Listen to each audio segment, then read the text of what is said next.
right, so welcome.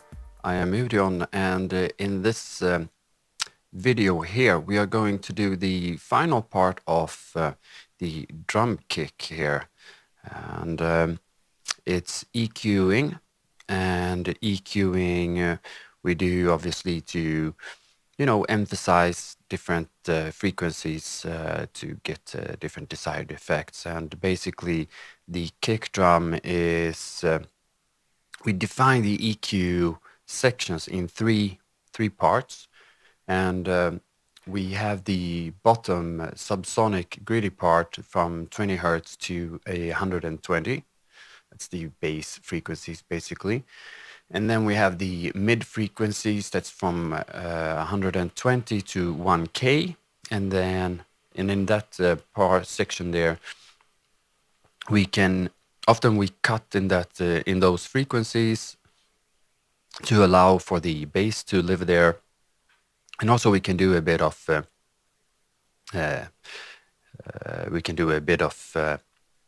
enhancing some frequencies if we are having problems where our kick is not cutting through in the mix, in the drum mix. And also then the final section part is the high part from 1K upwards, which kind of defines a drum kick's tone, its tone aesthetics. And when we're EQing here, we're going wide and gentle. So without further ado, let's get cooking.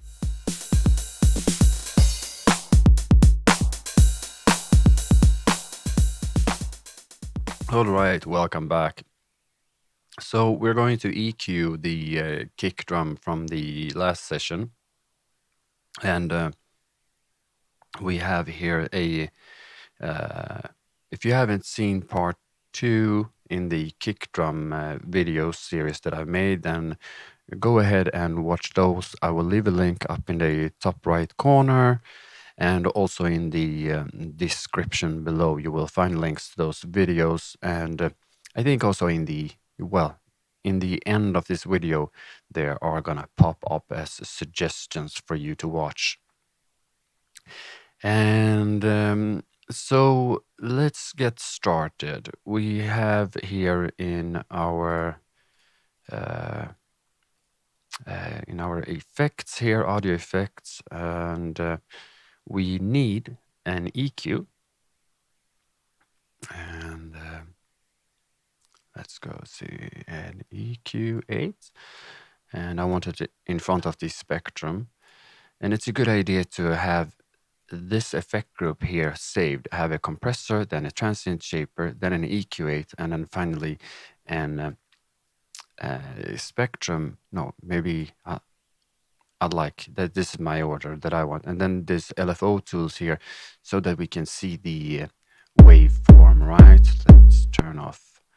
So, because for me, it makes logic to have the waveform and then the spectrum after that. But that's just how my mind works. So I think this is interchangeable. But it's a good idea to go ahead and save this effect drum. I have this one here. It's called drum shaping for me, but I guess you could call it whatever you want. Like perhaps more, maybe I would change that name to kick drum processing, maybe. And I'll actually rename that. Kick drum processing. And yeah, and then you can just go use that. But do save that audio effect track like with the initial settings that you want to have initially every time. So maybe with the threshold completely maxed out, and also the ratio, which is the first step, and the transients on 0, EQ on 0, and so forth. And maybe to have like a reminder, you could have the bands here, the defined bands for a kick drum, because we divide it up in 3 regions, and why don't we go ahead and do that? So the first region here is from 20 to 120. So there we have the lower, the subsonic grit is between here.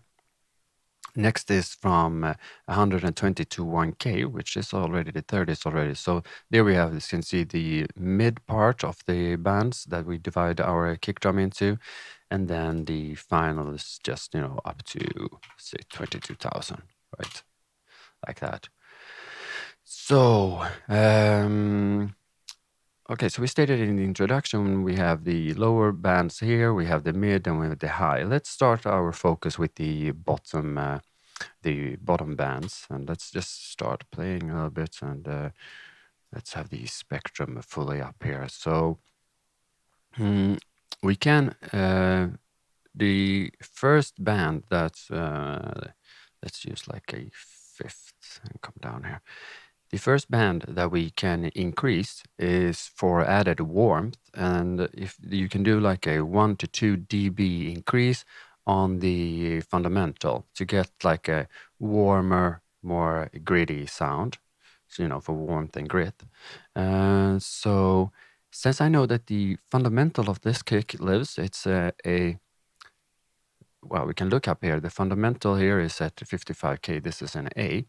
That means that in the lower part, because between around like for added warmth and grit is to add somewhere around maybe, you know, from the 60 to 80s, but around there, right, in the ballpark. And this one lives at 55 hertz. So I would, for this kick that's playing, has this fundamental on the 55 hertz, then doing like a 1 dB or 2 dB, but let's do it 2 dB for now, just to be extreme, and then do a little bit more on the Q here, so you don't go as wide, go pretty narrow, right? And I guess we could have a listen as well, but let's turn the volume down.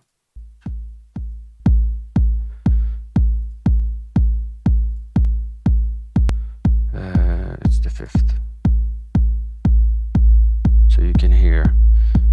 And always when working with EQ like this, always go extreme to I think it's called like a search and destroy, where you're searching for frequencies to increase or decrease or whatever. So just go extreme and we can hear there what's happening. And then, but don't, I mean,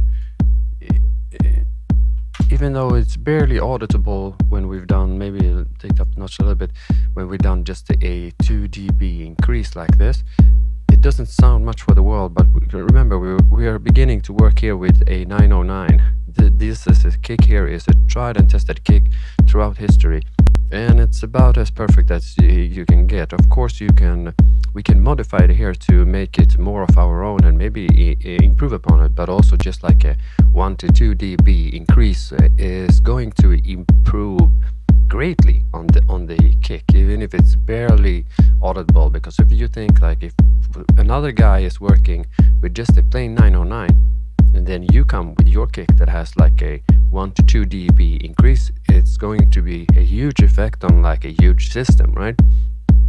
People are going to go like, whoa, this is cool. So hopefully, if you haven't destroyed it, which is very easy to do when we're doing you mean be careful always when we're doing processing on drums like this, because it's very easy to destroy them, you know.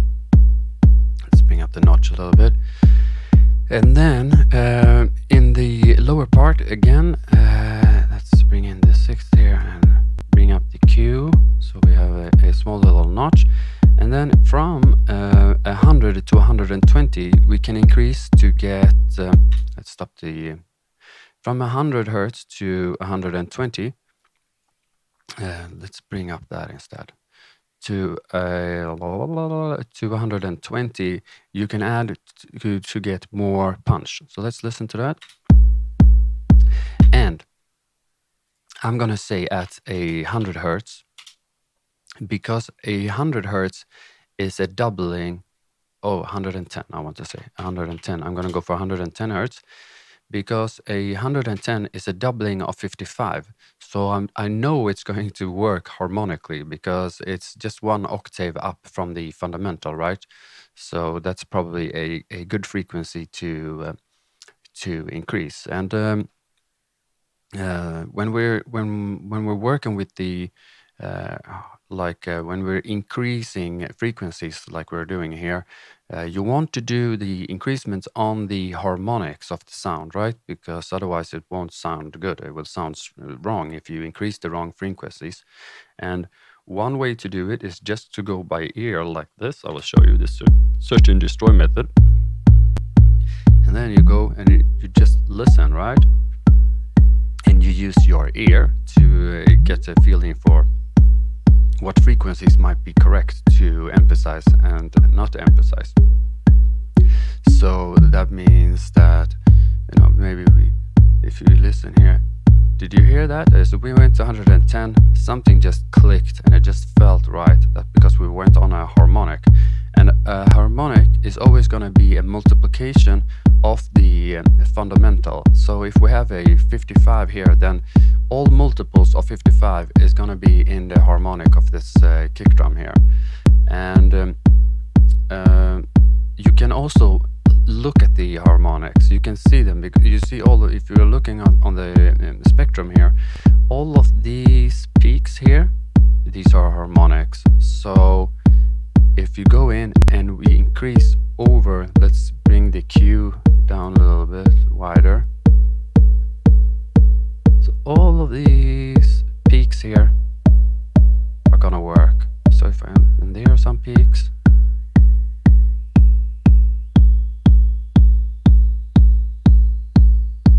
Because those are the harmonics, right?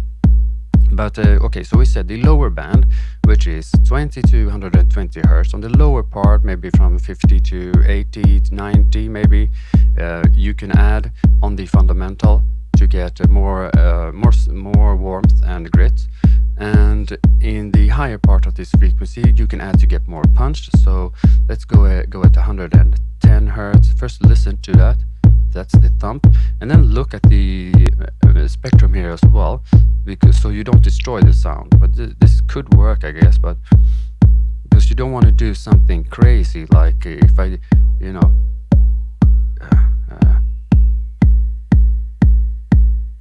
don't want to have like a weird frequencies here, like going crazy, like up there. Like you don't want it to pop up like that much, right? Maybe you could have a little bit of increasement, but nothing crazy. Don't destroy the sound. So let's go back to 110, and let's make it a bit thinner with the Q, and then bring it down to a reasonable level, and then we can do with and without. This is the sound without, and then with. And we get like a little bit more of a hit there. And that's all we want. We don't want to. This is probably too much. I wouldn't use this as much. I would probably, take it 5 or maybe 6 dB is like maximum, at least I think, for most, at least for sounds that are like the 909 or the 808 or the Lindrums, and these they are already quite perfect as the way they are, if there are such a thing as perfection, but they are very good. And also obviously we can do some cutting that often helps, like because if you cut in the lower frequencies here, you're giving other frequencies space to breathe. So I'm gonna listen and I'm gonna do a bit of cutting. And I think when I come up here around 50, it becomes a bit more,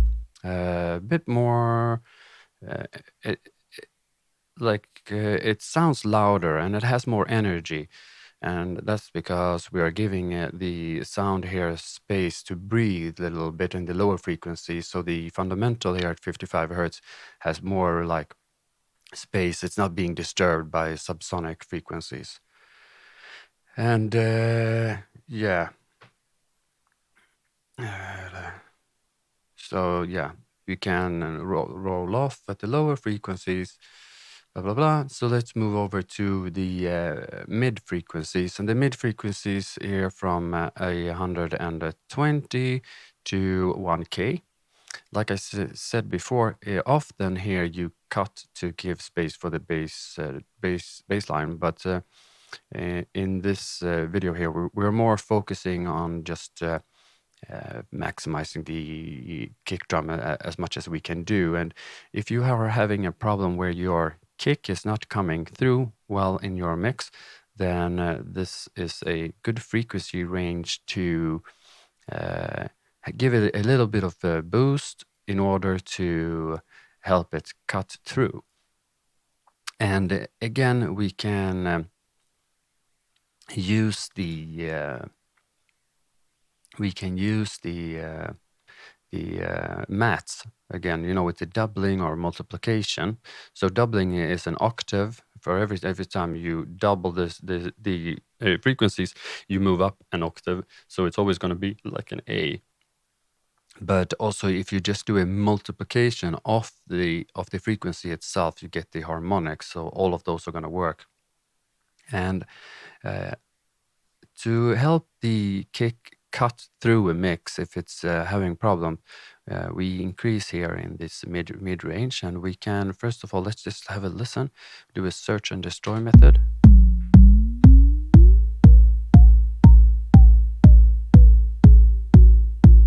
And I know that 55 times 6 is 330.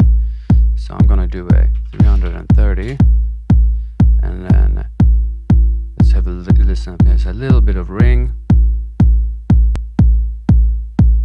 to it. Just do a little bit of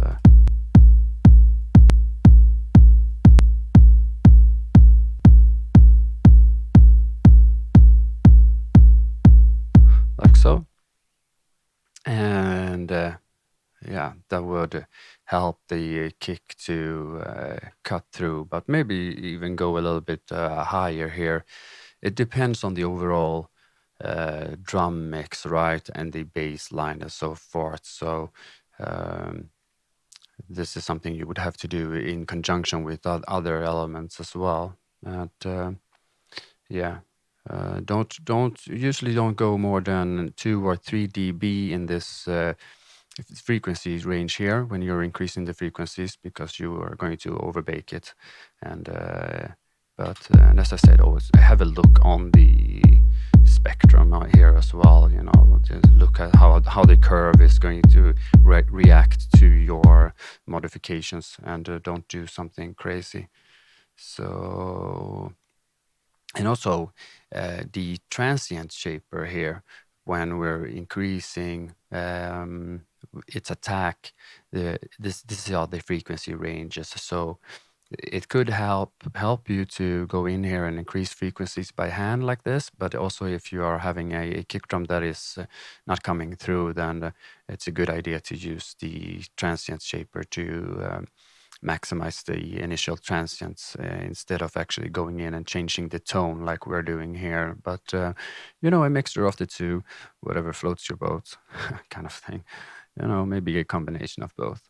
And finally, we have the higher frequencies. And when we are modifying the higher frequencies, you want to have like a lower Q setting and go a bit wider and be a bit gentle. And up here lives, to the crunch and the bite, and it's what defines the tone of the kick drum. So you can also obviously do like a roll off, to get. Let's listen.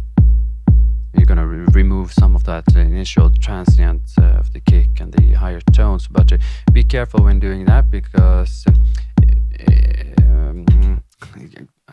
you can divorce the kick from the overall drum mix if it's too low and subby, and it needs to have the higher frequencies as well to be married to the rest of the tone of the entire drum mix, right? So be careful when doing that. And if you like to increase, so we're not going to this kick drum here. Already it's quite low in the higher frequencies. Maybe like a Lindrum or 707 is going to have more energy up here, and then you might be interested in rolling off like that. But for 8909, at least for me, at this point in time here, then I would say that it's probably better idea to give it a bit of a boost. And you can add a notch around 15K. Let's do that, 15,000. And then let's just have a listen to that. I'm not really hearing anything, so.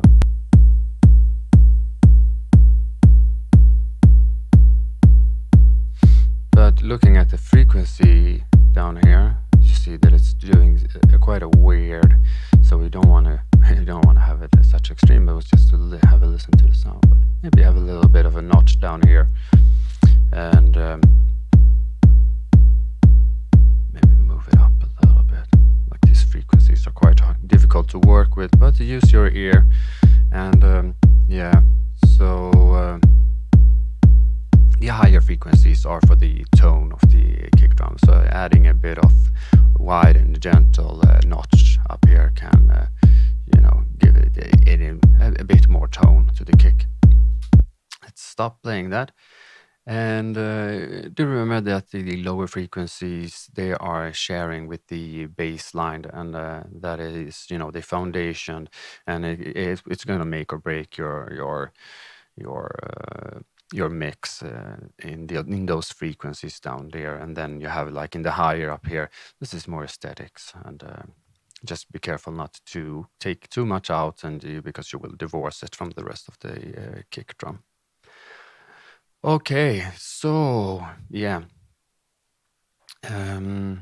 that's basically it. So I hope you enjoy this here, and let's just head over for a quick recap.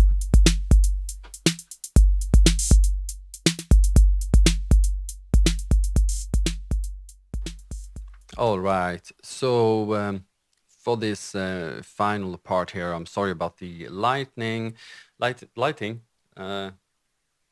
The weather outside, or it became dark, so the lighting is going to be different from how it was previously. Let's bring up the mic a little bit. So let's just recap really fast here what we've learned today. And we learned that the kick drum, when it comes to EQing, we divide it up in 3 bands. It's the lower frequencies from 20 to 120 hertz. And within those lower frequencies, we have 2 parts which are interested. It's the subsonic, that's from 20, I guess, up to 90 maybe hertz. And then from 90 hertz to 120, there you can increase to get more kick. So and we roll off the extreme low, so the lower part would be like from maybe 40 to 90 maybe, and then 100 to 120 is the punch. Then in the mid frequencies, you can do a bit of notching, increasing frequencies to if your kick drum is not cutting through the mix, which is also the frequencies that we are affecting when we're doing transient shaping. And then the higher frequencies is the tonal aesthetic of a kick drum, and be careful not to cut too much here, because you will separate from the rest of the drum mix. All right, thank you. If you like this sort of content, then please do remember to subscribe, hit the bell button, do leave a like and a comment. Thank you. Have a good one. Bye.